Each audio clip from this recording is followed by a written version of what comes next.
What are we doing? We doing our show? Hola. Hey, I'm Allergy McAllergen. Oh shit. Hi, I'm Doug.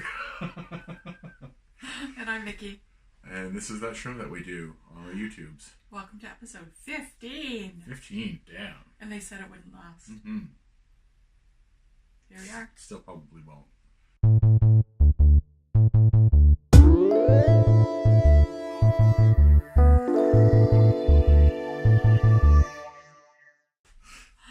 I don't know, we got a lot of records to go through there. Yeah. A lot of albums.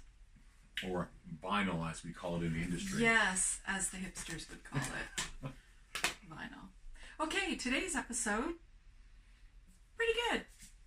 Yeah, well, let's just see. Okay.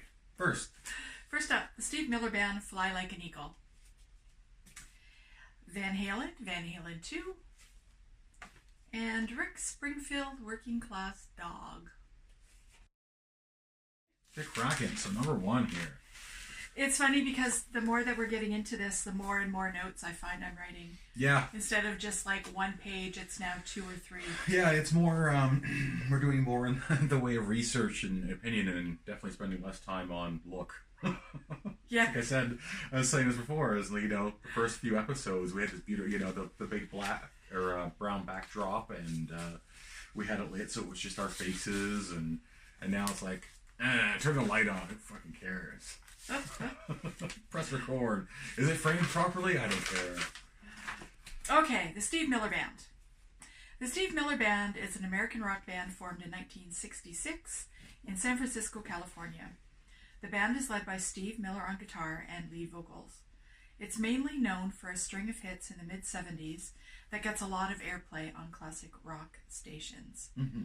Their first album was released in 1968. Now, this is weird. I don't know why I wrote that. Steve Miller was inducted into the Rock and Roll Hall of Fame. Oh, as a solo artist. Yes, that's what's weird. Well, I'm glad that you take notes and understand your notes.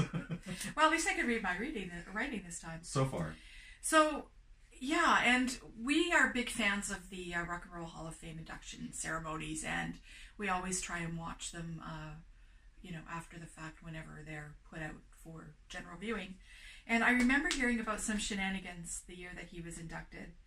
And he was kind of the goat for a little while because of comments that he's made. I can't remember exactly. But yeah, it's just curious why they inducted him alone with just by himself, band. yeah, no kidding.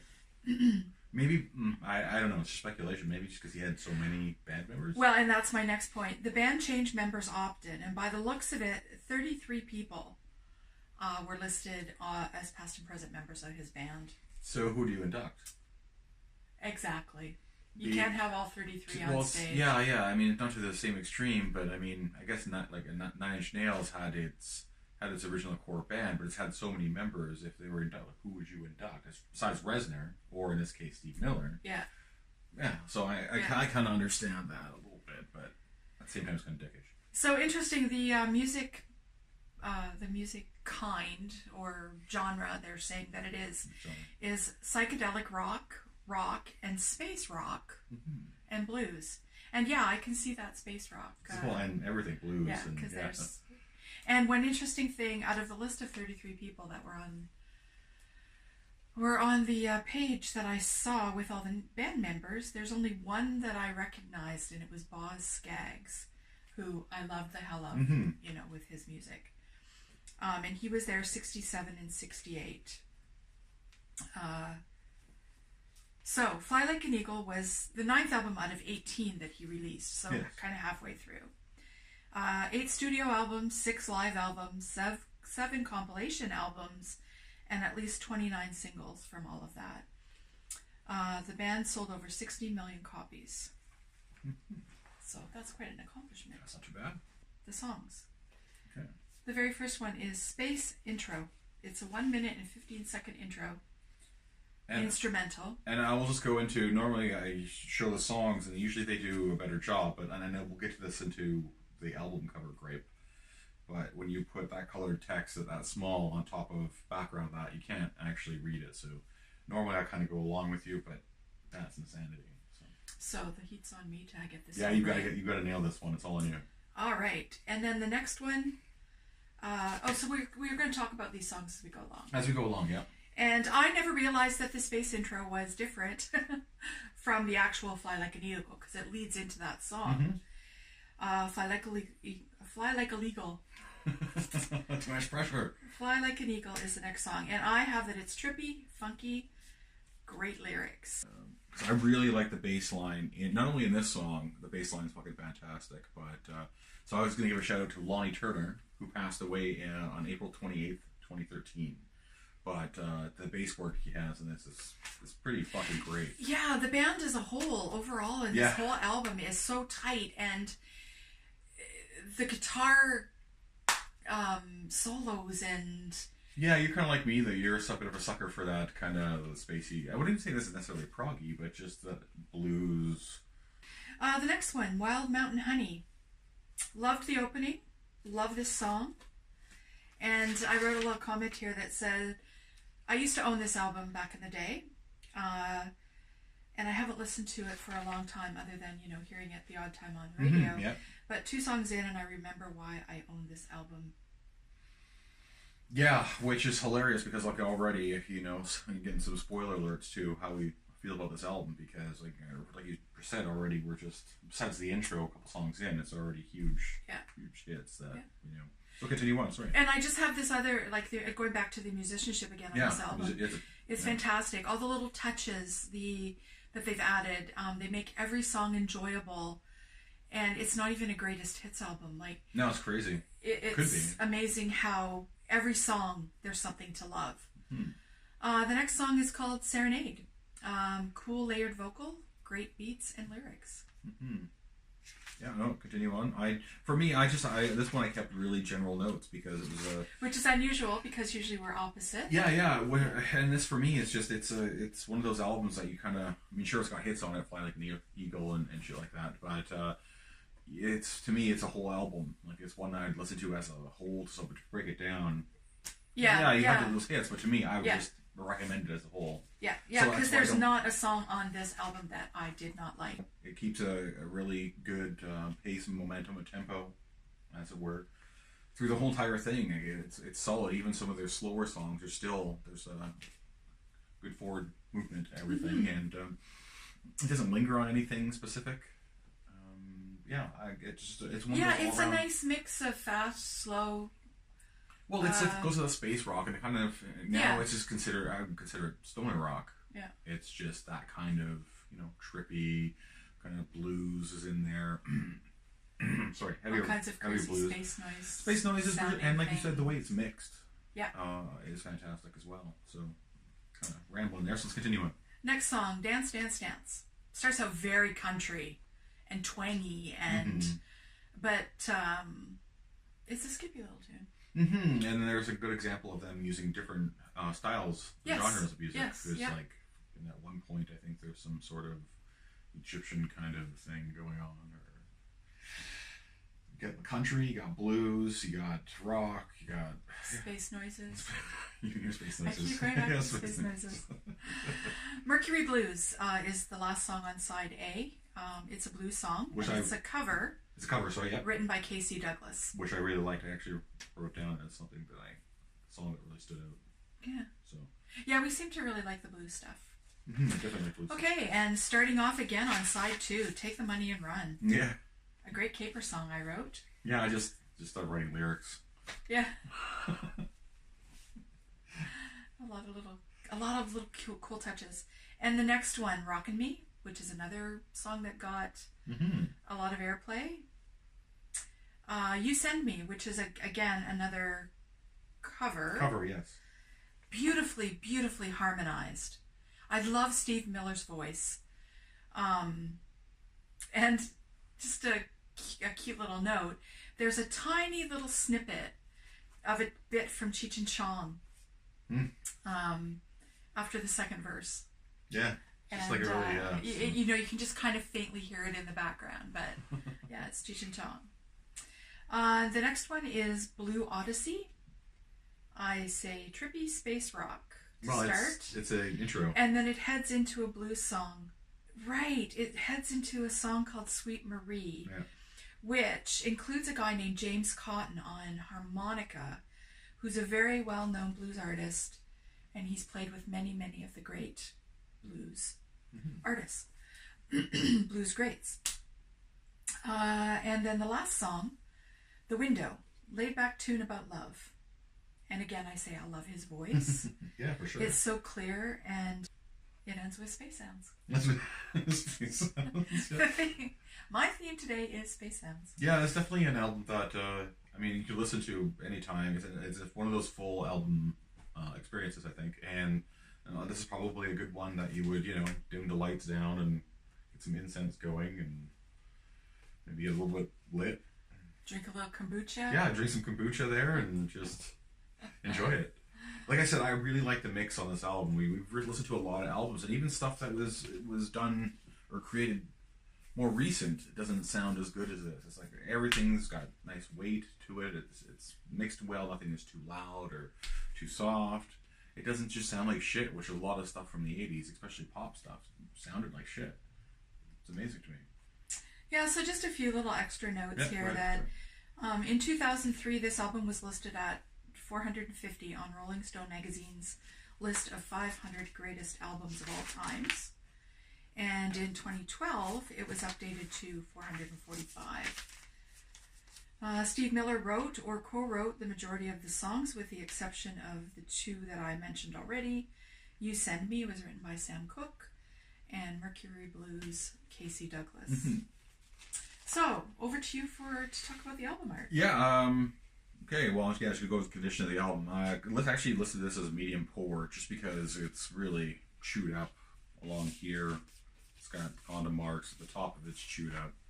It's chewed up along. It's an original, right? It's an original run, too, from Canada, 76. But the album itself is in decent condition. There was minor pops, little scratches. Probably been used. Good album, so... yeah, I was going to say the condition of the cover is usually indicative of how good the album was. You know, the worse shape it's in, the better the album was. Yeah. So other than that, like it's in for an album that age, that is in good condition. The case is not so great, but and then got the stupid flimsy inside paper covers.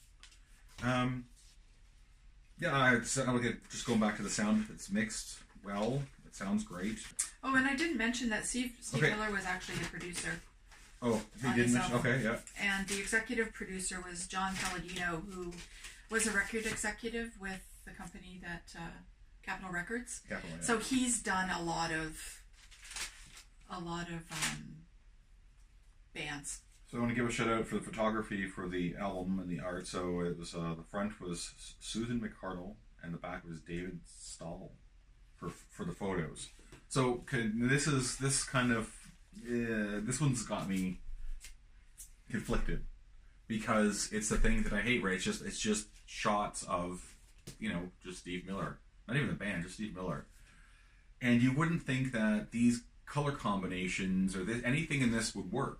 But it fucking does work, and I actually really like it. It's kind of it's a catch-22 as far as I'm concerned. We got the high. He's on black. It's a high contrast, and everything in colors are just generally horrible. But Steve Miller Band, it's pointing right at him. It's exactly what it is. Well, in the photo too, it's with his hair kind of flying around. Yeah. It kind of fits with the album title too. Yeah, it's like a good action shot. So yeah, normally I would complain about this, but I actually like this one because it's one of those ones that shouldn't work. Yeah. But it does, and it's very efficient at what it does. Steve Miller, like an eagle, looking right at him. That's all that's there. Yeah. And the back, it's I would say kind of inverse of it, but there you go. So yeah, it's one of those catch-22s for me. So I like it. All right. So according to Discogs, the condition is in its lowest form, $3.86. Mid is $5, and in its best condition, mint condition, $8.93. Which kind of surprises me. The only reason I think that it's so low is that it's probably popular. It's popular, and there's probably a lot of copies Oh out yeah, there. yeah, no, I agree with that. Because for sure. this album is the bomb. So there you go. So that just leads right into our next spot then, rating. It's my second. The bomb. We got a new. It's my second favorite album that we've listened to. I think for all of In total. the albums so far. In total, probably, yeah. Just all around. It was The Zeppelin. first being Led Zeppelin. Yeah, 4, for sure. That was crazy. But yeah, you know what? In terms of that standard, then yeah, I agree that this is the second best album we've listened to. And I'm Spin It Again. It has to be in your collection. Yeah. It's a really solid album from start to finish, and that's saying a lot because a lot of these albums are not. And in fact, there's one in the collection that I think fits the bill of not being good from start to finish. But it might be a surprise for everybody. Yeah, this is one that I would put it on my Spotify list for when I'm out for my walk. Oh yeah, as an actual tune and to listen to. just listen to it.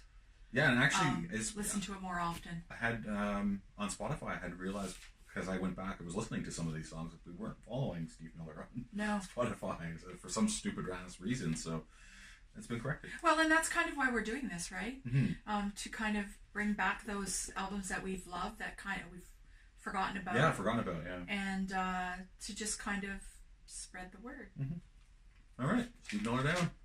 Alrighty. Okay, our next album is Van Halen 2. Oh, that's such an original title. I like it though. It's simple. Which Van Halen do you like? 2. Or how about, just calling it something. Well, Zeppelin did it. There's Zeppelin. Although I guess there's some people who would put Van Halen on that same platform. Anyways. Not us people. We've reviewed another Van Halen album already, so I'll just kind of keep this one short. Yeah, sorry, it was Zeppelin 3? Or Zeppelin, shit, Halen 3. Okay. Yeah. So Van Halen is an American rock band formed in Pasadena, California in 1972. They were major stars by the early 80s and were one of the most successful rock acts of all time. Van Halen 2 is the second studio album released in 1979. That's what that means? Shit. Yeah. Okay. It peaked at number 6 on the Billboard charts, and there were 2 successful singles. As of 2004, it had sold almost 6 million copies in the U.S. So, all right. Songs. Let's go through the songs. You're No Good. Cover written by Clint Ballard Jr., also recorded by other artists, including Linda Ronstadt, whose version I happen to like. Mm-hmm. Dance the Night Away, one of the biggest hits on the album. Yeah, for sure. Well, probably one of their bigger hits overall. Yeah, probably. It's a good song. I dare you to listen to that and not want to turn that shit up. Yeah. That's a good song. Yeah, for sure. Or roll the windows down and drive fast. Yeah, exactly. Yeah. Even if it's middle of winter. Somebody Get Me a Doctor. A hard-driving rock song. And I understand why Eddie has his guitar reputation. He is the master. The next song is called Bottoms Up, and Somebody Get Me a Doctor and Bottoms Up kind of blurred together. Yeah, they're kind of molded together a little bit. They just really kind of segued one into the other. Yeah. Out of Love Again. Great vocals by David Lee Roth. No, and this is one of the songs that said excellent. So the timing's fucking crazy. It's heavy, it's fast, and the drumming is just fucking crazy in it. So I actually like this one, and I don't know if I had necessarily heard it before, but... So is the drummer the other Van Halen brother, or is he the bass player? See, Alex Van Halen, drummer, and Eddie Van Halen. Yeah, guitar. Was not bass player. Guitar. I know that. Yeah. Okay. I'm very well aware of the reputation that he's got as a guitar player. Okay, gotcha. Side 2, Light Up the Sky. A few time changes, some great guitar work, and of course great vocals. Mm-hmm. I think that David Lee Roth was probably my favorite singer for Van Halen. Right. Oh yeah, for sure. There's no question for that. I mean, David Lee Roth was just he's his own entity. Like yeah. He's a showman. Showman. Yeah, he's Mr. Personality. So I could imagine that would get wearing on some people in the band. So. Surprised they stayed together as long as they did. Spanish Fly is the next song. I said I love this. It's got some flamenco guitar, Spanish sounding guitar in it, and that's one of my favorite. Yeah, it's a guitar solo, and he just melts everybody's face in that one. And it's shorter and sweet. DOA equals Dead or Alive. Dead on Arrival. But here it's Dead or Alive. Yeah, you're right. I think that's why I wrote Dead or Alive. No, you're right, because DOA usually means Dead on Arrival. Yeah. I want to say too, sorry to break in here with all this, is that what really gets me is that the song listings on here aren't in the order that they're on the album. So another bad song list. Like they're just, I'm not even shitting, they're in fucking random ass order. And the very first song they list on here is Dance the Night Away, which isn't the first song. No. So. I wonder if they're in order of their popularity. Well, maybe, yeah. Actually. Next song, Women in Love, which I have no notes for. No, I didn't write anything down for it. No, so it couldn't have been that good. And then another big hit off this album is Beautiful Girls. Beautiful Girls, which was... It's very California. Yeah, and it's great little poppy rock song, yeah. Yeah, very peppy. Lighthearted, and he wants all the girls. Yeah. That's what... one of the things I remember talking about in the last review of the Van Halen album is how juvenile some of the lyrics were. Bad, yeah. So this album seems less juvenile than the other one. Yeah, so they were at this point they're de-evolving. And it's only their second album. Yeah. Much more hard rock and heavy metal sound than the one that we've already reviewed, which was Van Halen 3. Yeah. And I enjoyed this one a lot more. Yeah, I thought it was decent album. Given how much I just like how much you shit on Van Halen 3 for sure. Yeah, it's pretty crazy. And great musicianship, like just all around. So the producer is Ted Templeman, who did a lot of Van Halen stuff. Doobie Brothers, Captain Beefheart, Van Morrison, Little Feat, Carly Simon, Nicolette Larson, Aerosmith, and Joan Jett. So those are all the other people that he's produced in his career. So that's quite the cross-section. He's got quite a pedigree. On to me, yeah.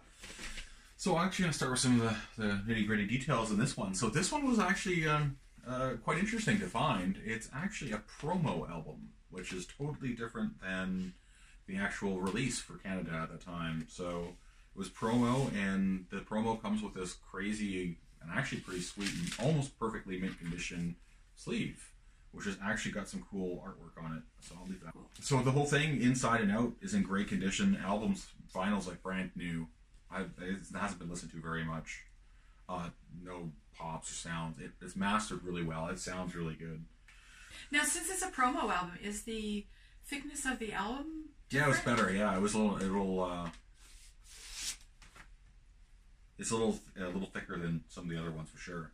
Now it's not as heavy as it could be. Right. But it's definitely, and the label's a little bit different because it's a promo album. And now, were you able to find that easily on Discogs? Pretty rare. I had to do a little digging actually. Okay. Yeah, there's a few entries out there, and this was one that was kind of buried. And a shout out to Discogs. Shout out to Discogs, yeah. So the other, before I put that away, so the other thing we're talking about now is the artwork. So I actually like the front of that. It's just straight up, just a logo on a t-shirt. Yeah, very recognizable. Yeah. No fancy shit. Stick to what works. Yeah.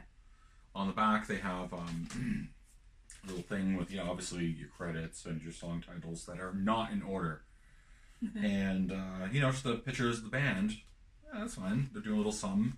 But what I like is the inside sleeve here has actually got some cool shit on it. You got the setup. He's playing. He's doing his little thing. His sticks are on fire. David Lee Roth with his broken ankle, which we'll get to, with his line of sexy, slutty nurses that, I don't know, honestly... That I would think would have followed David Lee Roth around. Well, I honestly, this dude sometimes wears so much makeup, he really doesn't look much different than the nurses. Except he doesn't have a little white hat. Yeah, and if he did, it would be really confusing, because he looks just like him. Fills in a paper cup. Yeah. So okay, there's a couple of things. So they're there, and on the other side, so So David Lee Roth. So he's in this one here. He's sitting in a chair and his ankle's all taped up. Right. Well, it's because he busted it up doing that. Right there. He broke his ankle landing from that photo. So that's why he's sitting in this one here. Now, and something else interesting. You might as well. Yeah, this was really cool, and I don't know where I found it, but in this one, Eddie Van Halen is holding a yellow and black guitar. And even though it wasn't used to record this album, it was a favorite for Dimebag Darrell, and apparently Eddie put this guitar in the casket with Dimebag Darrell when he was buried because it was his favorite guitar. And I thought that was a really cool piece of trivia. Yeah, shout out to Dimebag. Yeah. Who's also a huge, we're huge fans of Dimebag. So that's pretty cool. Yeah, so that one, that is buried out there with Dimebag Darrell. Yeah. I'm surprised they put that out there.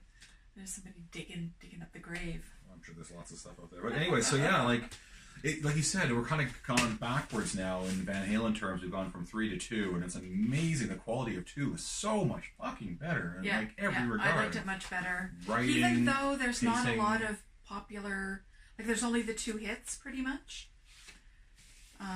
Yeah, 3 maybe. I don't know. It depends. Like there's a couple on there that are B-sides, so maybe not quite as popular, but still recognizable and good songs. So, so what do we got for pricings? Pricing in its worst condition, $3.73. Mid condition, $12.04, and in mint condition, $25. You know, with that being a promo, I wonder. That's pretty good condition. It's pretty close to $25, and it being a bit of a more rare copy. So there you go. Yeah, I'm kind of torn on rating for this one because I liked it, but I don't know whether I'd go to my way to listen to it again. Collection. But it's not a dumpster. No, it's in the collection for me anyway, just because there's enough songs that So back to the crawl space for me. Crawl space for you, yeah. Yeah. And collection for me because I would definitely listen to that, especially that Out of Love, Dance the Night Away. Just a couple of the songs on there are definitely worth it. It's a good one. Okay, Van Halen, Deuce Down.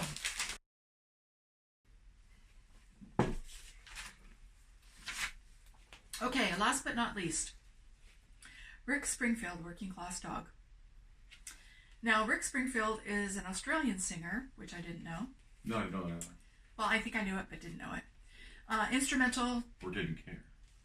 Probably that. And an actor. He moved to the U.S. in 1972, and he played Dr. Noah Drake in the daytime drama General Hospital, on and off from 1981 to 2013, which is when I became aware of him, probably in 81. I didn't watch General Hospital, but I did own this album. Mm-hmm. I did not know he was a legit musician. I thought he was just a pretty face who made an album to cash in on his fame. Yeah. From General Hospital. Well, because wasn't in the late 70s and 80s, wasn't there like a bit of a wave of people coming out of there being like David Essex and shit like that? Yeah, Bruce Willis and the Blues Brothers and... That's not coming out of a soap opera though. That's kind of more... No, but it's more actors turned singer. Oh, okay, gotcha. Bruce Willis had an album. Okay. So yeah, I thought he was just kind of part of that whole... Yeah. So, Working Class Dog is his 5th album, and it was released in 1981. And this part astonished me. He's released 21 albums, starting in 1972 to 2018. And this is still his biggest only hit. 5th. Yeah. He won a Grammy for Best Male Rock Performance for Jesse's Girl, and was nominated for 4 others. And just an interesting little footnote that this album was recorded at Sound City, which if you haven't seen the documentary Sound City, please watch it. Oh, yeah. It's well worth watching. And Sound City, absolutely. Yeah. It might be on Amazon Prime streaming right now, I think. Yeah. Pretty sure. And maybe Netflix, depending on what country. So this album was certified platinum, selling 3 million copies. Jesse's Girl was his biggest career hit. Pardon me. And there are 52 versions of this album out there. 52? Yeah. Oh, God. Who does he think he is? Gary Newman? I don't know. Jeez. So the song list is Love Is Alright Tonight, which was a pretty big hit. It got a lot of airplay. Jesse's Girl. A song called Hole in My Heart. Carry Me Away, I've Done Everything for You, which was another one of the hits off this album. Side B, The Light of Love, Everybody's Girl, Daddy's Pearl, Red Hot and Blue Love, and Inside Sylvia. Okay, straight up, other than Jesse's Girl, none of these were familiar to me. None of them. And honestly, it was a fucking slog, you know? It was, it's just poppy 80s rock. And it's funny how you can have poppy 80s rock be a good thing and also be a horrible thing. It's funny because one of the quotes that I wrote down from you is one of the things that you said about it is if you're at a party, you put on side one to get people dancing, then you flip it over to get them to leave. Yeah. And play side two. Yeah, side two is horrendous. Which I thought was kind of funny. Yeah, that's good. I'm glad you wrote that down because that's actually, okay. I'm digging that. And I don't have really any notes beside any of the songs other than Inside Sylvia. And I wrote, so it is a sex song. And it sure is. The lyrics are like Inside Sylvia where it's safe and warm. And all I wonder, you could be talking about a burrito though. Maybe Sylvia is just a nickname for a donair. Maybe. Or an apple pie. Apple pie, yeah. Yeah, because we know that there's definitely apple pie puppies out there. So my comments were it's very bubblegummy, very poppy, front loaded with all three hits on side A, some hard driving rock songs, some ballads. And to be fair, I bought this album because of Jesse's Girl. And that's back in the day when you had to buy the whole album so just to get one song. Other people. And I probably would not have bought it today based on that. No, it was listening to this album again. This album's a real stinker, and I really had no expectations going in because I knew Jesse's Girl, and all it made me want to do was watch Hot Tub Time Machine. Oh right. Yeah, Rain. But outside of that, this is a horrendous album that I do not give two shits about. All I had was written down. Besides Jesse's Girl, it's like don't recognize the other songs. Too much synth, doesn't offer much. And just another interesting little side note: guitar and bass were on side two, specifically Neil Giraldo, who is Pat Benatar's husband. So he played on this album. And I wrote, side two has no redeeming qualities. Yeah. It's awful. It's awful, yeah. I'm with you. It's terrible, yeah. I'm glad you make notes like that because it doesn't... it's awful. It is awful. It was. Like I said, it's good room clear. So, I wouldn't stick around if that was the shit going on. No, yeah, producer. Side two, yeah. So producers Rick Springfield and a guy named Bill Drescher, who, get this, he produced the Bangles, the Chipmunks. How do you produce the Chipmunks? And Barry Manilow. And then some guy named Keith Olsen, who we've talked about before because he's produced bands like Fleetwood Mac, Ozzy Osbourne, Grateful Dead, Pat Benatar, which could kind of explain the Pat Benatar's husband connection, Hart, Foreigner, Emerson, Lake and Palmer, and Santana. And it makes me cry to think that he has produced people like that and ended up with an album like this. Yeah, it's crazy. They really, and what goes further to how many albums he's made, Rick Springfield has made, and this is still his top. Yeah. Fucking insane. Yeah, and the fact that he was still releasing them into 2018. Yeah, he's still around, yeah, he's still doing his thing. Yeah, he got his fan base, right? I think he might be pretty popular in Australia. Well, somewhere. Okay, so... somewhere, but not here. Then move on to the album. I'll start with the audio and kind of go work backwards. Usually I start with everything else first. The audio in this, the mix was flat, brittle, there's no bass. I have AM radio sound. Like, there's no pops and scratches. Like, the vinyl's in great condition. It just sounds like shit. Like, fucking terrible AM radio in your old Duster, kind of flat. Careful what you say about Dusters. You had a terrible AM radio, I'm sure. So, other than that, though, this album's in great condition. It's, like, fucking perfect. There's no scratches like that. A little tiny bit of wear, but it's not beat up. And like I said, you can tell the good albums by how the cover is. It's like it never got used. This one never got taken to parties. Okay, now here's another one. I had to create an entry into Discogs because I could not find this copy. I could not find this version of this album. Now you said there was 52. Yeah. this wasn't one of the 52 or whatever existed on. So now there's 53. Yeah, whatever's on Discogs wasn't. And so the album was the same, but it all comes in this. The sleeve didn't come on the regular version, and the label's actually quite different than the actual version. So I do not know. It is a Canadian version, so maybe it's another promo copy. I don't know, but I had to create an entry for this album because it didn't exist. This must have been one of your mom's albums. I don't know. see your dad buying it. Who knows? He has a lot of weird stuff in there. Yeah, I suppose. So that's all in great condition. So we'll go to now. This is actually makes me laugh. I'll give him credit here because it's like the best part of the album. Is the cover. Yeah. Because I always complain if they always just have the artist on there and it's just a badge. Well, that's hilarious because he's literally the ID badge of the just working class dog. I get it, but it's just that he's the badge. That makes me laugh. Yeah. And I like the. Those dogs are so cute. Shout out to whomever did the. Do we write it down? Whoever did the cover? Well, I leave that to you. Whomever did that, great job. Because that's the only good thing about this album. Huh. Yeah. Yeah, we get his self-promoting photos in there. There's one on the back, one on the inside album cover. Yes, that's great. He's got the wife beater on. It's got me hot. He's a handsome dude. He looks like all of them. It's exactly what they look like. So anyways, what do you got for price? Okay, cost. At its lowest, $195. Mid, $507. And at the highest, $7.98. You'll probably get full price with that original Canadian pressing mysterious version. Yeah, I wonder, it would be interesting to see how many people want one. Yeah. Just sad people. So anyways, your rating. My rating is dumpster. Yeah, fuck this album. For that one song, Yeah, I'll just go to Spotify. Yeah. And there's nothing wrong with Jesse's Girl. It's a good pop song. I like that, but yeah, the rest of this album is just, boy, talk about blowing your wad with one song.